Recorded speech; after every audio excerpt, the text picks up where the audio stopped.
see an immediate negative reaction on the Australian share market.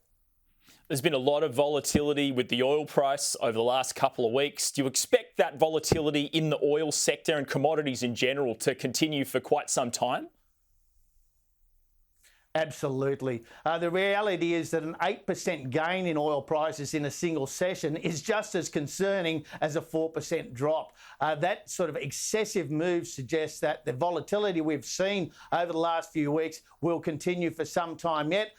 Now, that is not a directional call. It could happen in either way, but clearly it's very sensitive to Russia's role in the Ukraine conflict, and any further moves, any aggression from Russia could see a very quick reversal in the direction of oil prices tonight. And it looks like over the last couple of weeks, we've seen travel stocks start to slowly rebound. They've had a tough couple of years. Do you think the outlook's a bit brighter for them now? Well, it's certainly improving. And of course, let's never forget that underpinning a lot of the improved outlook is the emergence of economies from under COVID restrictions. COVID itself is still very present around the globe, but societies are more willing to deal with it on an everyday approach. And so that potential for so many industries to bounce back as people emerge from isolation is a very important factor in thinking about company profits. So it's very hard to say which strands will dominate over the rest of the year, whether it be that expansion in the economy that comes with the emergence from COVID, or whether it's the crunch on the brakes from central banks. And I think that's why investors are about facing so regularly, as we saw this week, going from positive to negative in a very short period of time. One of the worst performers today was Star Entertainment Group. It's currently facing a regulatory inquiry which is investigating whether it's suitable to hold its casino licence. We know Crown Resorts has been through this. I guess it was just a matter of time before it was the Star's turn.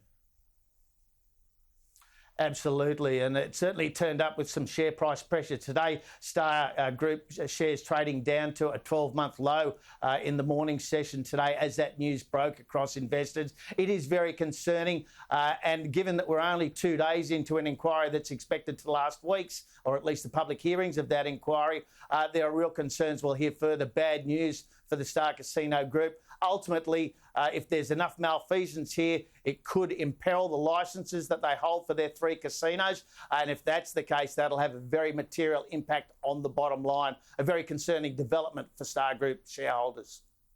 Yeah, and the other part to this as well is Crown Resorts has agreed to that $9 billion takeover by Blackstone. Do you think if Star's share price goes down significantly over the next few months, there could be a chance Blackstone might be interested in buying Star as well? It's an interesting call. It would seem to be highly concentrated, and of course I think the ACCC and the FIRB might have something to say about such a move, but certainly in value terms there is that potential. The problem, of course, is that the COVID effective earnings look terrible at around 6.1 cents a share. Even on a normalised basis, they're only approaching 9 cents a share, and given that the stock traded above $3 all day today, the multiples here look quite eye-watering. Nonetheless, these are potentially growth businesses if there is a full recovery in economic activity. So I've no doubt that some people are running the ruler over the group right now, but possibly waiting for further developments before making any moves. And just on the market front again, the other constant that I've seen over the last couple of weeks really has been gold. Gold miners are consistently in the top performers. What's the driving force behind that? That's a fascinating one. Normally, if we're seeing a strengthening US dollar, we see it putting pressure on gold. In the current environment, it's unlikely that gold will act as an effective inflation hedge, given the disconnect we've seen between inflation and economic activity. Yet, here we are looking at a gold price on the rise. Today, the gold price itself was fairly steady around the previous all-time highs around 1940, but gold stocks performed well. However, they raced out of the blocks and the sector was up, or the subsector was up around 1%, but finished much less higher than that, only up about 1/3%. And that suggests that the major drift today was from day traders who are buying the stock in anticipation of a good move. Nonetheless, it's very clear that some investors are very concerned about the outlook, and for them, gold represents a bolt hole in these uncertain times.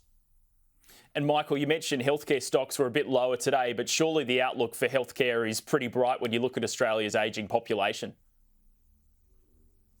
Absolutely. The demographics favour the healthcare sector. The problem is that's been known for a long time, and the prices for a long time have reflected that. And so there's not so much the safety or even the ratios that investors might find attractive. Certainly dividend yields relatively are okay, but nowhere near what they once might have been in the sector. And there is, of course, potential for that growth, but that's been largely factored in. So they now become a play, very much a defensive play. When the outlook for the economy is uncertain, healthcare comes into vogue. Clearly, today that wasn't the case, and the bulk of investors were looking for a better economic outlook and shunning the healthcare sector because of it. Well, Michael McCarthy, Chief Strategy Officer at Tiger Brokers, thanks for your time. Thanks, Edward.